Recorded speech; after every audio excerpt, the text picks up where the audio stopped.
السلام علیکم ورحمۃ اللہ وبرکاتہ۔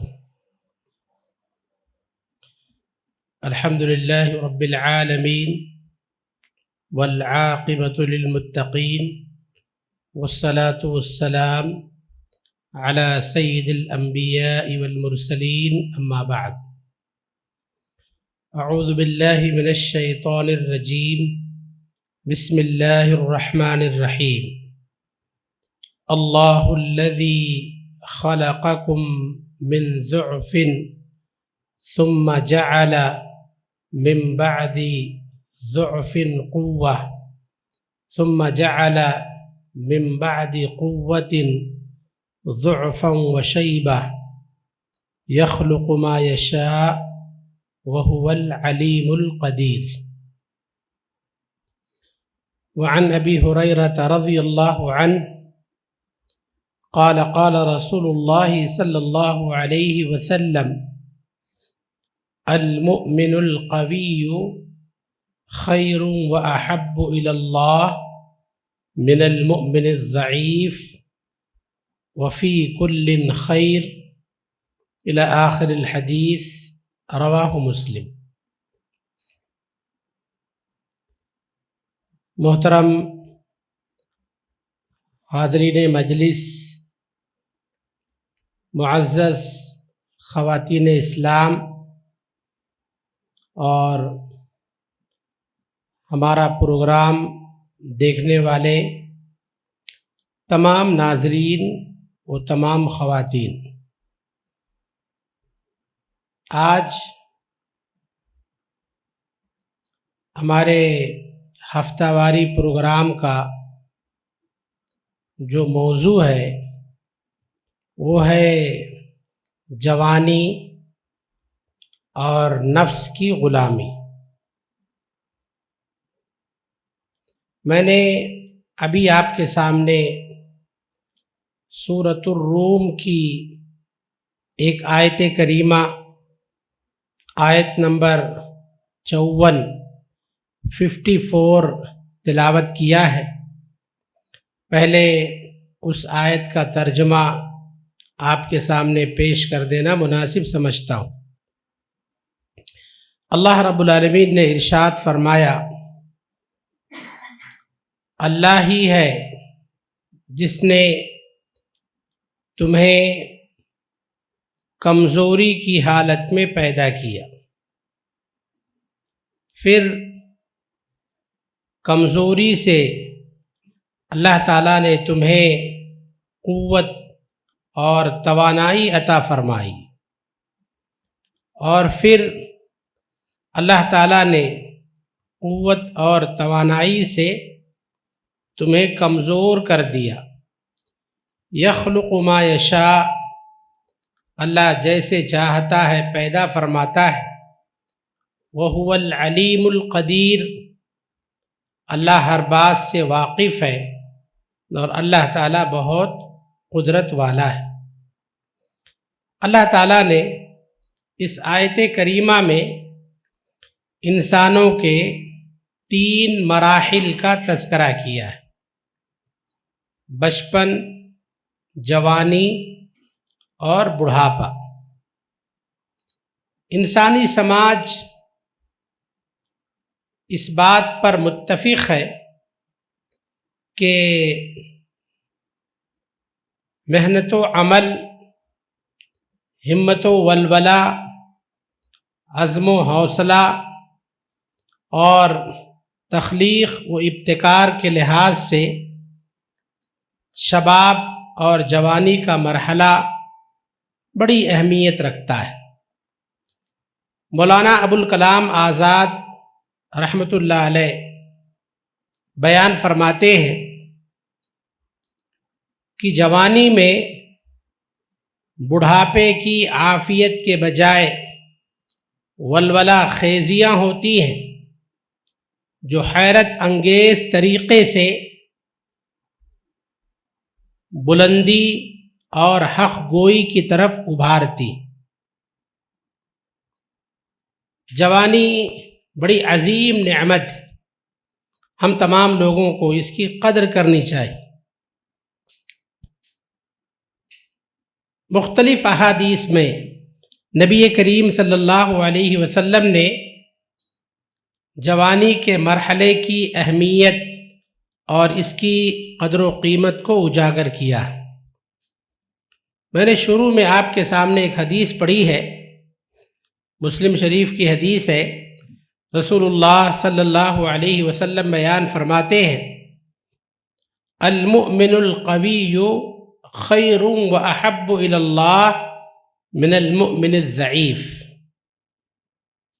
طاقتور مومن کمزور مومن کی بنسبت اللہ تعالیٰ کے نزدیک زیادہ محبوب اور زیادہ بہتر ہے۔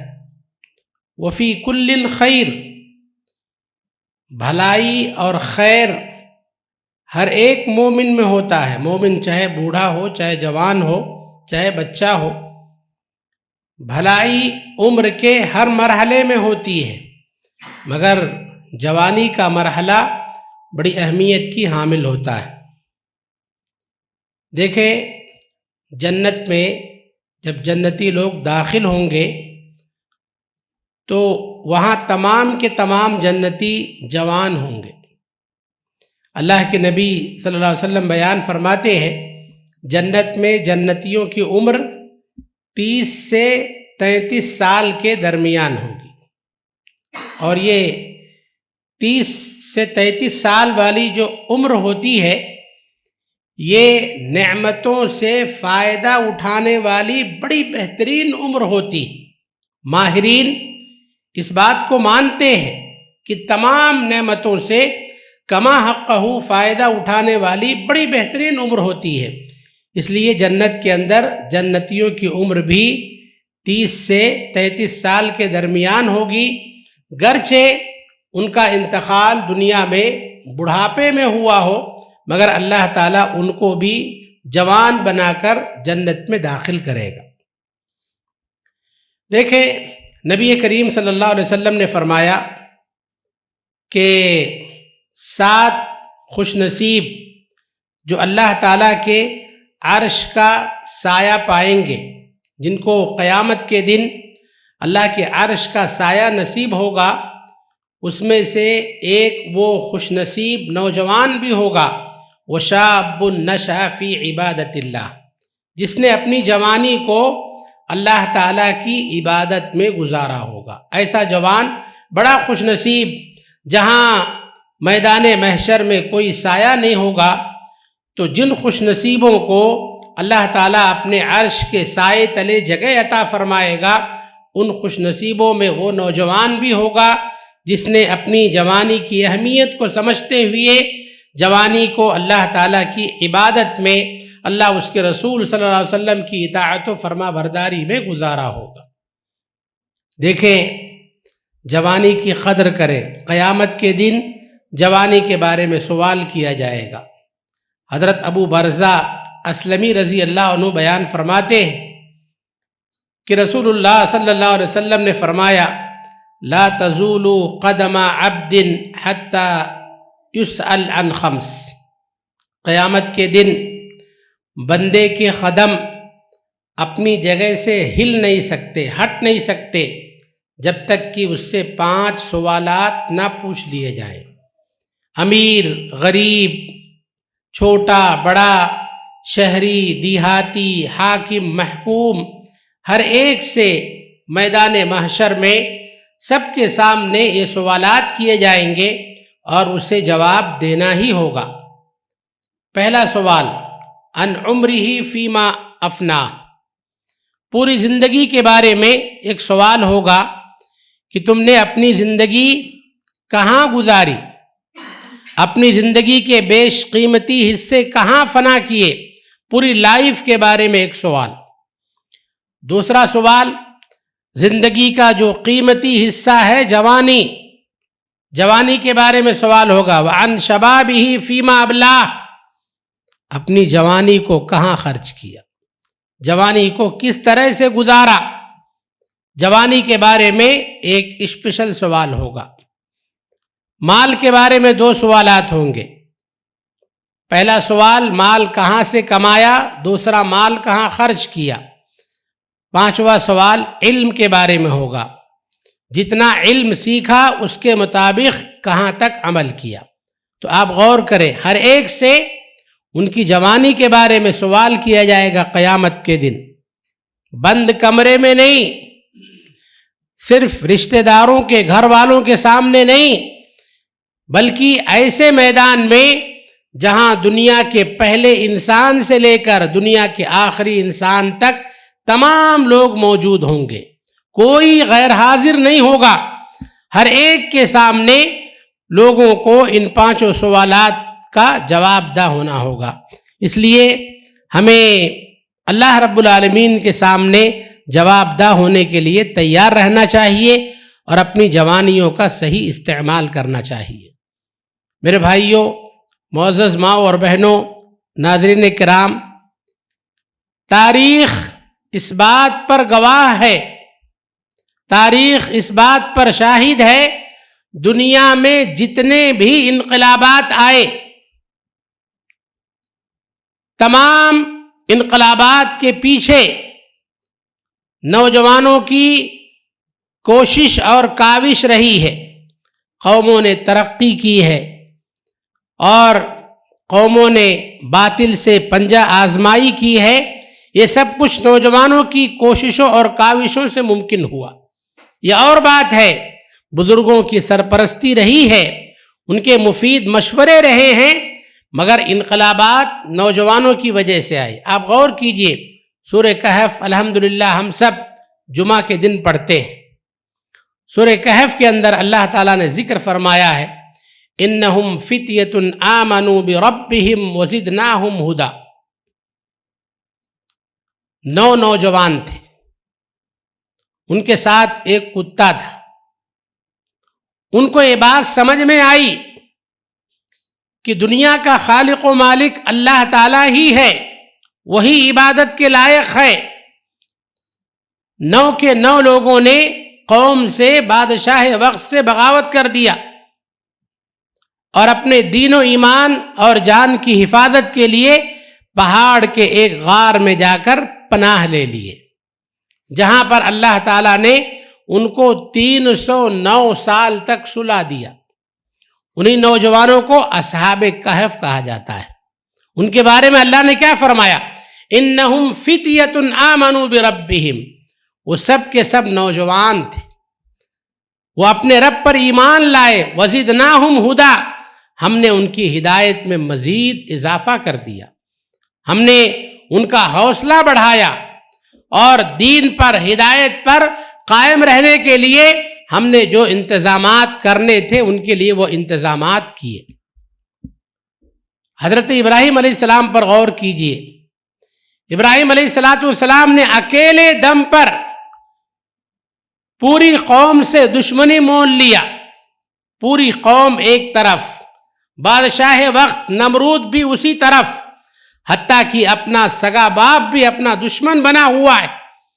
حضرت ابراہیم علیہ السلام کی توحید کی برکت سے اللہ تعالیٰ نے انہیں ایسا حوصلہ اور ایسی قوت عطا فرمائی، اکیلے دم پر پوری قوم سے بغاوت مول لے لیا،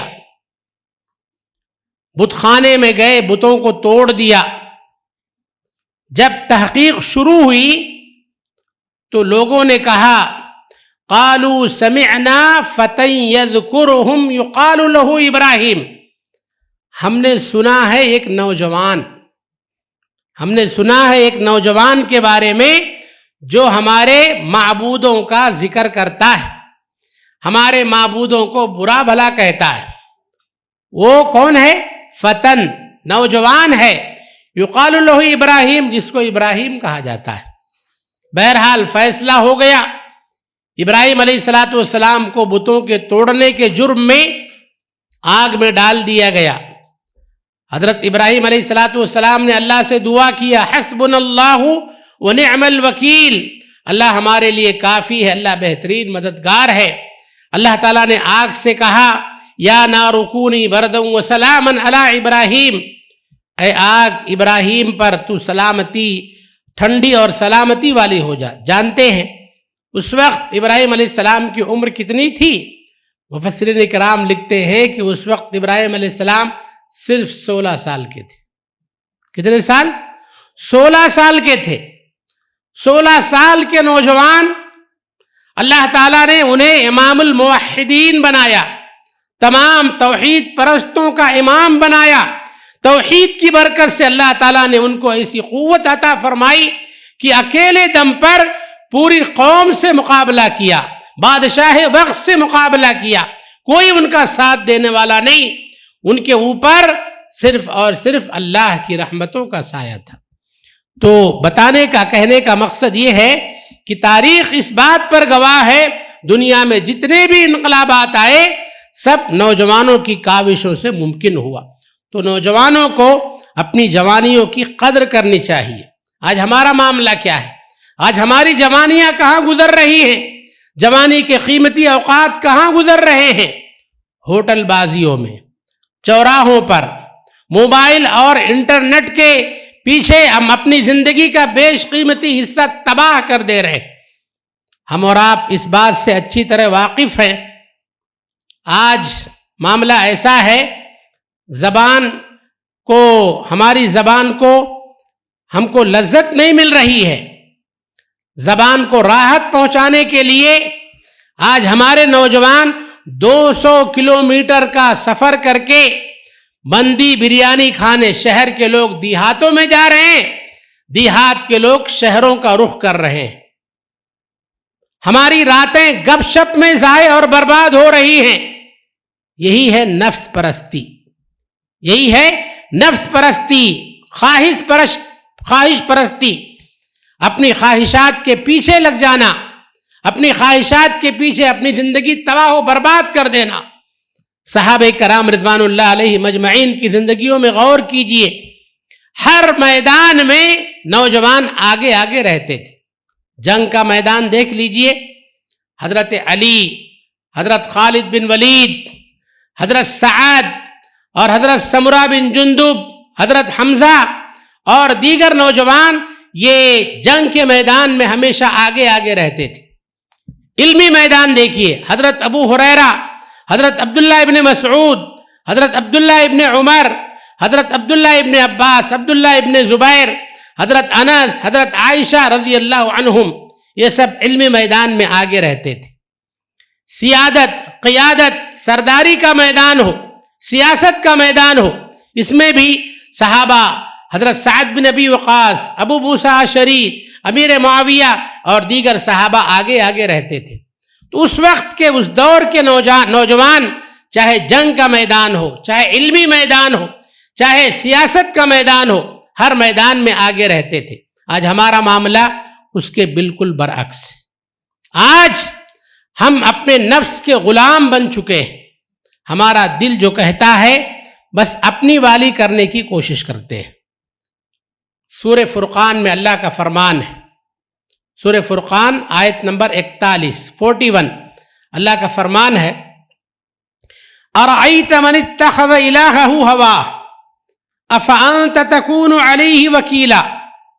اے نبی صلی اللہ علیہ وسلم، ایسے شخص کے بارے میں آپ کا کیا خیال ہے جس نے اپنی خواہشات کو اپنا معبود بنا لیا؟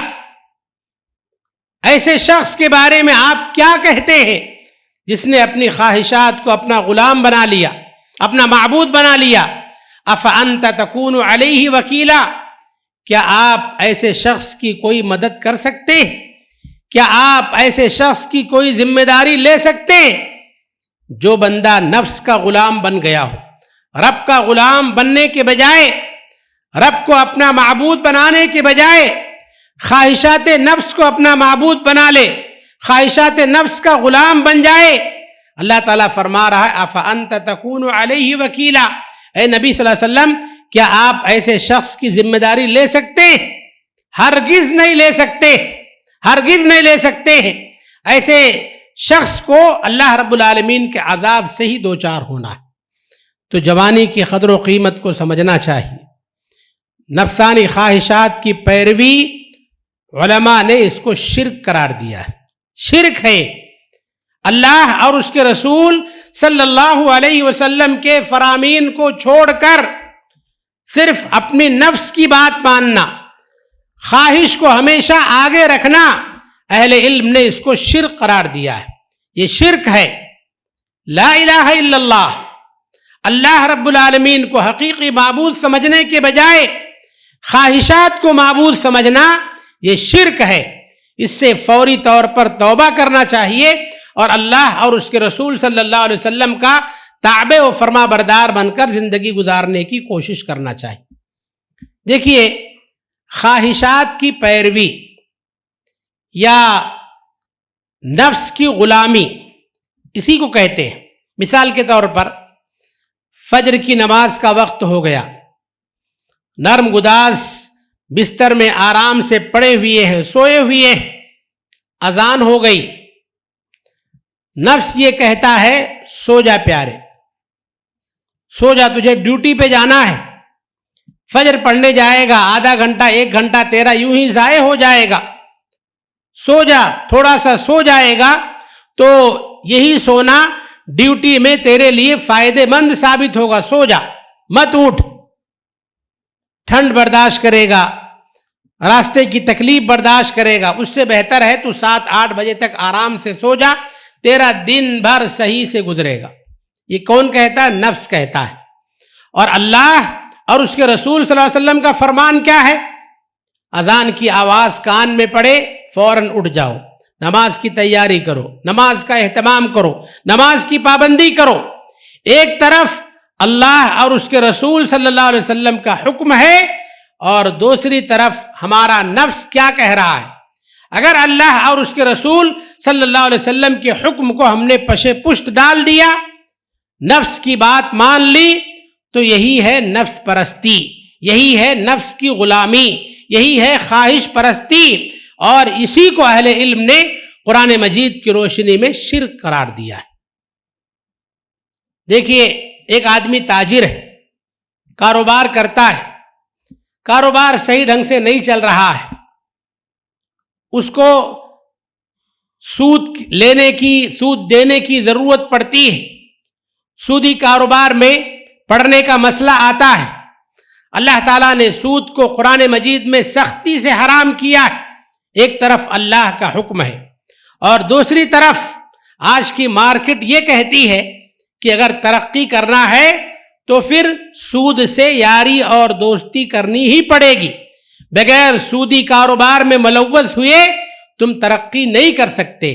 موجودہ دور میں جینا بڑا مشکل ہے۔ ایک طرف اللہ کا فرمان ہے اور دوسری طرف ہمارا نفس یہ کہہ رہا ہے کہ سودی کاروبار میں ملوث ہو جا، کاروبار کو ترقی دے، اللہ اس کے رسول کے فرامین کو پشے پشت ڈال دے۔ اسی کا نام ہے نفس کی غلامی، اسی کا نام ہے نفس پرستی۔ شادی بیاہ کے موقع پر دیکھیں، ہم جوڑے اور جہیز کی تمام رسمیں نفس پرستی کی وجہ سے پیدا ہو رہی ہیں۔ آج شادی بیاہ میں دیکھیے، شادی بیاہ کی رسمیں لوگ سوچتے ہیں کہیں بہن ناراض نہ ہو جائے، پھوپھی ناراض نہ ہو جائے، ماموں ناراض نہ ہو جائے، چچا ناراض نہ ہو جائے، دیگر رشتہ دار ناراض نہ ہو جائے۔ اللہ ناراض ہو جائے چلے گا، مگر ہمارے رشتہ دار ناراض نہیں ہونا چاہیے۔ رشتہ داروں کو خوش کرنے کے لیے ہلدی کی رسم، سانچک کی رسم یا دیگر بیہودہ تمام رسمیں بڑے دھڑلے اور خوشی کے ساتھ انجام دی جاتی ہیں، لاکھوں روپے بھی ضائع ہوتے ہیں اور جو ہے دین و ایمان بھی قربان ہوتا ہے، مگر لوگوں کو اس کی ذرہ برابر پرواہ نہیں ہوتی ہے۔ اسی کا نام ہے نفس پرستی، اسی کا نام ہے نفس کی غلامی۔ سورہ نور پڑھیے، سورہ نور کی آیت نمبر 63 میں اللہ تعالیٰ کا فرمان ہے فَلْيَحْذَرِ الَّذِينَ يُخَالِفُونَ عَنْ أَمْرِهِ أَن تُصِيبَهُمْ فِتْنَةٌ أَوْ يُصِيبَهُمْ عَذَابٌ أَلِيمٌ۔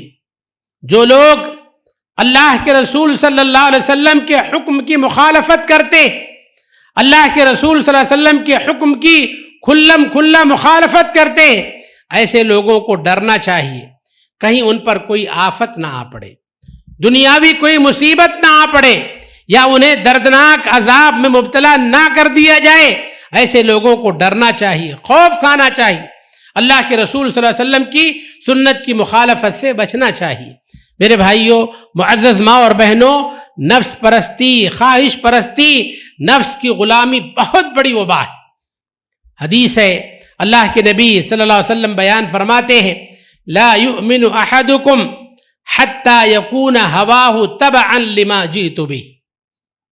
تم میں سے کوئی اس وقت تک کامل مومن نہیں ہو سکتا۔ کس وقت تک؟ جب تک میری لائی ہوئی شریعت، اپنی خواہشات کو میری لائی ہوئی شریعت کے تابع نہ بنا دے۔ آپ صلی اللہ علیہ وسلم فرماتے ہیں، لا یؤمن احدکم، تم میں سے کوئی اس وقت تک کامل مومن نہیں ہو سکتا جب تک کہ اپنی خواہشات کو میری لائی ہوئی شریعت کے تابع نہ بنا دے۔ آج دنیا کے اندر جتنی بدعات و خرافات ہیں، تمام کی تمام بدعات و خرافات اسی نفس کی غلامی اور خواہش پرستی کا نتیجہ ہے۔ اللہ کے لیے اپنے نفس کو کنٹرول میں رکھیے۔ اللہ کے لیے اللہ اور اس کے رسول صلی اللہ علیہ وسلم کے احکامات کے سامنے اپنے نفس کے ساتھ جہاد کیجیے، اپنے نفس کو کچلیے، اپنے نفس کو دبائیے۔ نبی کریم صلی اللہ علیہ وسلم کا واضح فرمان ہے، المجاہد من جاہد نفسہ، حقیقی مجاہد وہ ہے جو اپنے نفس کے ساتھ جہاد کرے، جو اپنے نفس کو دبا کر رکھے، جو اپنے نفس کو کچل کر رکھے، اللہ اور اس کے رسول صلی اللہ علیہ وسلم کے احکامات کے خلاف اٹھنے نہ دے، جو اپنے نفس کو کچل کر دبا کر رکھے، حقیقی معنوں میں مجاہد وہی ہے۔ والمہاجر، اور حقیقی معنوں میں مہاجر وہ ہے کہ جو اللہ اور اس کے رسول صلی اللہ علیہ وسلم کی منع کردہ تمام باتوں اور تمام کاموں کو چھوڑ دے۔ دیکھیں، نفس کو کنٹرول میں رکھنے کے لیے، نفس کو قابو میں کرنے کے لیے کثرت سے ہم تمام لوگوں کو نیک اعمال انجام دینے کی کوشش کرنا چاہیے۔ نیک اعمال کے ذریعے، کثرت سے اعمال صالحہ کے ذریعے سے نفس کو قابو اور کنٹرول میں رکھا جا سکتا ہے۔ اللہ تعالیٰ نے قرآن مجید میں جگہ جگہ اس کا تذکرہ کیا ہے، قد افلح من زکاہا، قد افلح من تزکا۔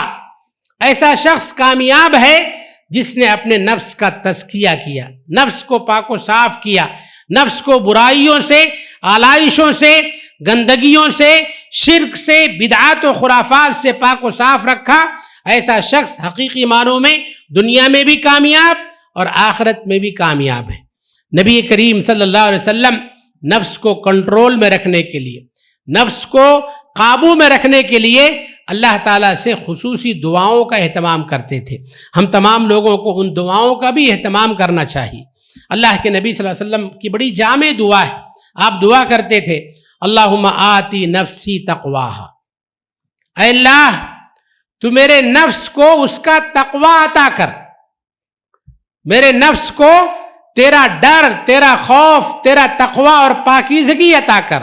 اللہم آتی نفسی تقواہا وزکیہا انت خیر من زکاہا، اے اللہ تو میرے نفس کو پاک و صاف کر دے، تو ہی اس کو گناہوں سے، برائیوں سے بہتر طریقے سے پاک و صاف کرنے والا ہے۔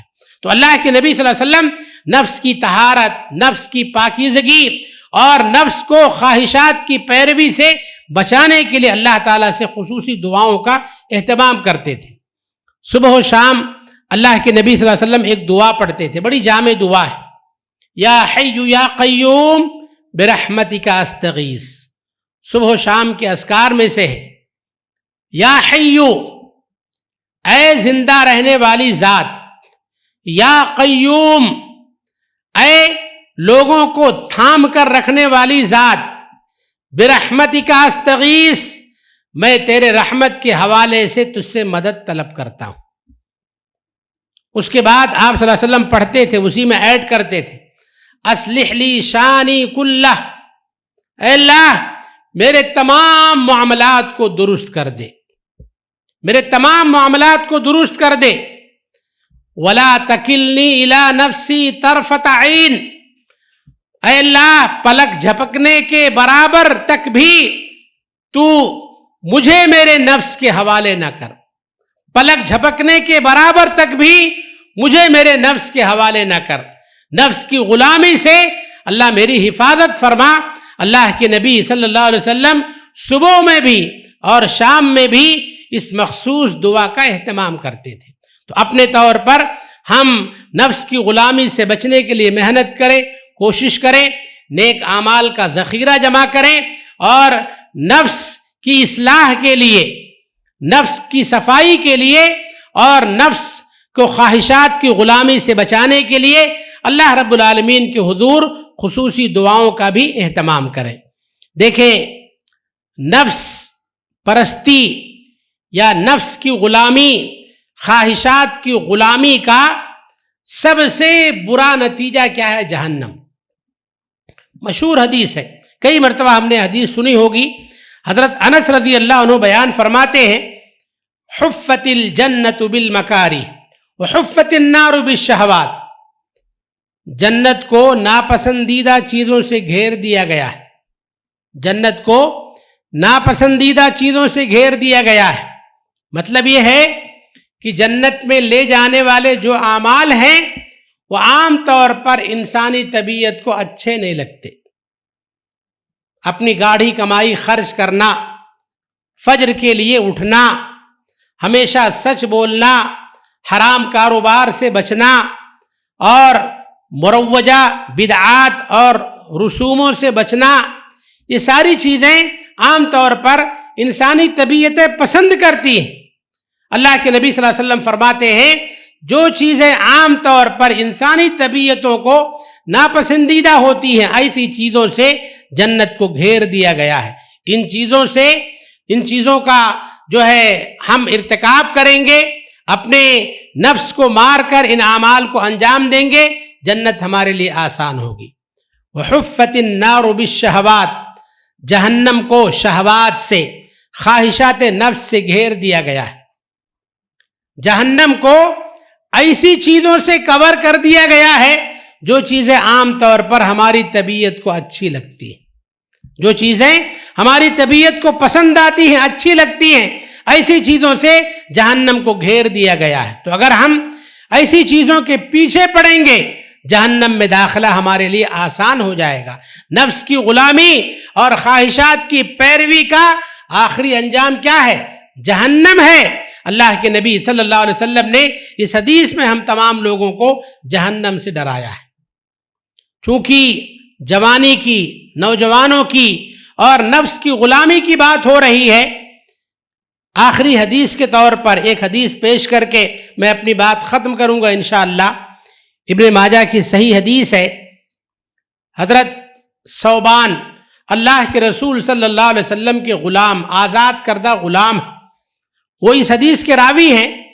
وہ بیان فرماتے ہیں کہ رسول اللہ صلی اللہ علیہ وسلم نے ارشاد فرمایا، لَأَعْلَمَنَّ أَقْوَامًا مِّنْ أُمَّتِي يَأْتُونَ بِحَسَنَاتٍ أَمْثَالِ جِبَالِ تِہَامَةَ بَيْضَاء۔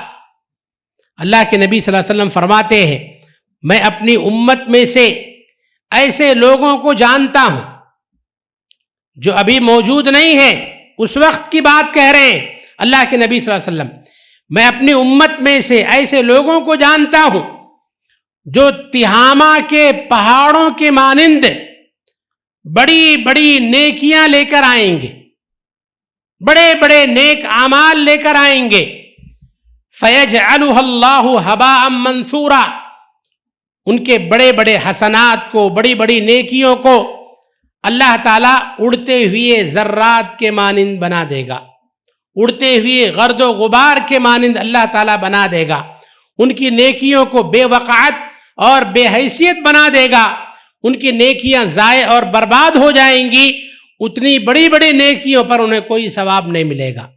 صحابہ کہتے ہیں، ہم نے کہا اے اللہ کے رسول صلی اللہ علیہ وسلم، صفہم لنا وجلہم لنا، آپ ان کے بارے میں وضاحت کر دیجئے، صاف صاف بیان کر دیجئے، وہ کیسے لوگ ہوں گے، اللہ نکون منہم، تاکہ ہم ان کے بارے میں جان جائیں تو ہم اپنے آپ کو ان سے بچا لیں، ہم اپنے آپ کو ان سے بچا لیں، آپ وضاحت کر دیجئے۔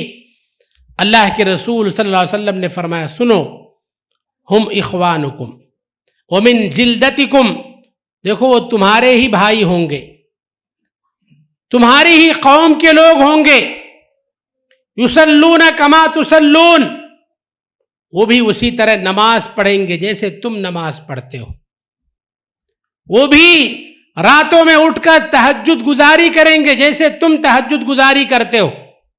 یعنی وہ ایسے لوگ ہوں گے فرائض کا بھی اہتمام کریں گے، نوافل کا بھی اہتمام کریں گے، اس کے باوجود اللہ تعالیٰ ان کی نیکیوں کو ضائع اور برباد کر دے گا. ان کی نیکیوں پر اللہ تعالیٰ ان کو ثواب نہیں دے گا. کیوں؟ اللہ کے نبی صلی اللہ علیہ وسلم فرماتے ہیں ان کا معاملہ یہ ہوگا، اذا خلوا بمحارم اللہ انتہکوها، جب وہ تنہائی میں، خلوت میں گناہوں سے ملیں گے، جب تنہائی کے گناہوں سے ان کا سامنا ہوگا تو خلوت میں گناہ سے بچ نہیں پائیں گے، تنہائی کے گناہ سے بچ نہیں پائیں گے، خلوت میں محرمات کا ارتکاب کریں گے. اس کی وجہ سے ان کی بڑی بڑی نیکیوں کو، پہاڑوں جیسی نیکیوں کو اللہ تعالیٰ ضائع اور برباد کر دے گا اور انہیں ان کی نیکیوں پر کوئی ثواب عطا نہیں کرے گا. میرے بھائیوں، آج دیکھیے ہمارے جوانوں کی تنہائیاں، ان کی خلوتیں کس طرح سے گزر رہی ہیں. ماں باپ پریشان ہیں، ماں باپ پریشان ہے، بچہ کیا کر رہا ہے، بچی کیا کر رہی ہے، لوگ پریشان رہتے ہیں. مگر دیکھا جاتا ہے کہ بہت سارے بچے ایسے ہیں نہ کام کے نہ دھام کے، 24 گھنٹہ موبائل انٹرنیٹ لے کر کمرے میں اپنے آپ کو بند کر لیتے ہیں. آج تنہائی کا گناہ بالکل آسان ہو گیا ہے، ایک کلک پر ہم برائیوں کے سمندر میں ڈوب جائیں گے، ایک کلک کی ضرورت ہے. ایسا دور ہے. یہ خواہش پرستی ہے، نفس کی غلامی ہے. ہم اپنے نفس کے غلام بن چکے ہیں. ہمیں والدین کی قدر و قیمت کا اندازہ نہیں ہے، بڑوں کی قدر و قیمت کا اندازہ نہیں ہے، اللہ اور اس کے رسول صلی اللہ علیہ وسلم کے فرمودات کی قدر و قیمت کا اندازہ نہیں. آج ضرورت ہے تنہائیوں کے، خلوت کے گناہوں سے بچنے کی. ضرورت ہے اپنے آپ کو اللہ اور اس کے رسول صلی اللہ علیہ وسلم کے فرمودات کے تابع بنانے کی. خواہشات کی غلامی سے بچیں، نفس کی غلامی سے بچیں، اور ہمارے اندر جو نفوس ہیں اپنے نفس کو نفس مطمئنہ بنانے کی کوشش کریں. ایسا نفس جو نیکیوں پر راضی ہو، ایسا نفس جو اللہ کے فیصلوں پر راضی ہو، ایسا نفس جو اللہ کی عطا پر راضی ہو. اپنے نفس کو نفس مطمئنہ بنانے کی کوشش کریں. آئیے انہی کلمات پر میں اپنی باتیں ختم کر رہا ہوں. اللہ تعالیٰ سے دعا ہے اللہ تعالیٰ ہم سب کو جوانی کی قدر و قیمت کو سمجھتے ہوئے اپنی جوانیوں کا صحیح استعمال کرنے کی توفیق عطا فرمائے. آمین. اللہ تعالیٰ ہم سب کو اپنی جوانی کو اللہ کی رضا کے لیے استعمال کرنے کی توفیق عطا فرمائے. اللہ تعالیٰ گناہوں سے ہم تمام لوگوں کی حفاظت فرمائے. خاص طور پر خلوت اور تنہائی کے گناہ سے اللہ تعالیٰ ہم سب کی حفاظت فرمائے. نفس پرستی، خواہش پرستی، نفس کی غلامی بڑا موذی مرض ہے، شرک ہے. اللہ تعالیٰ اس شرک سے ہم تمام لوگوں کی حفاظت فرمائے. زندگی کے تمام معاملات میں، تمام شعبوں میں اللہ تعالیٰ ہم سب کو اللہ اور اس کے رسول صلی اللہ علیہ وسلم کی کما حقہ اطاعت اور فرما برداری کرنے کی توفیق عطا فرمائے. اللہ تعالیٰ ہم کو ایسے کاموں کی توفیق عطا فرمائے جن سے تو راضی ہوتا ہے، اور ایسے کاموں سے اللہ ہم سب کو اجتناب کی توفیق عطا فرمائے جن سے تو ناراض ہوتا ہے.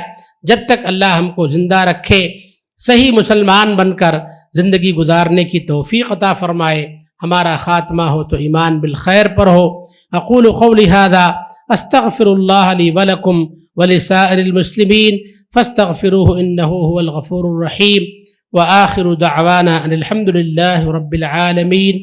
والسلام علیکم ورحمۃ اللہ وبرکاتہ.